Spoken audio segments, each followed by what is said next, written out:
বিড়ালটি সব সাপের বাবা না, বরং দাদা ছিল। যখনই কোনো সাপ তার এলাকায় ঢুকতো তখনই সে সঙ্গে সঙ্গে তাকে মেরে সেখানে কবর দিয়ে দিত। একদিন বিড়ালটি মজা করে সিগারেট খাচ্ছিল, তখনই তার এলাকায় একটি সাপ নিজের বাচ্চাদের নিয়ে ঘুরতে এসেছিল।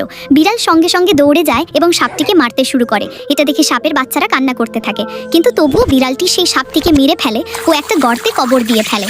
সাপের বাচ্চারা তখন খুব রেগে যায়। এরপর তারা গোপনে প্ল্যান করে এবং সেখান থেকে বাড়ি চলে যায়। কিছুদিন পর সাপের বাচ্চারা আবার ফিরে আসে এবং বিড়ালের কাছে ক্ষমা চায়। বিড়াল তাদের মাফ করে দেয় ও আদর করে তাদের নিজের বাড়িতে নিয়ে যায় এবং নিজের স্ত্রীর সঙ্গেও পরিচয় করিয়ে দেয়। স্ত্রী বিড়াল তাদের খুব ভালোভাবে আদর যত্ন করে খাওয়া দাওয়া করায়। একদিন বিড়াল যখন কাজে বাইরে চলে যায় তখন বাচ্চা সাপগুলো স্ত্রী বিড়ালকে পুরো ঘটনা খুলে বলে। স্ত্রী বিড়ালের এটা বিশ্বাসই হয় না, তাই সে দ্রুত গিয়ে মাটি খুঁড়তে শুরু করে ও কিছুক্ষণের মধ্যেই সে সাপের মৃতদেহটি খুঁজে পায়। এটা দেখে স্ত্রী বিড়াল খুব কষ্ট পায় ও কিছুক্ষণ পর বাড়ি ফিরে আসে।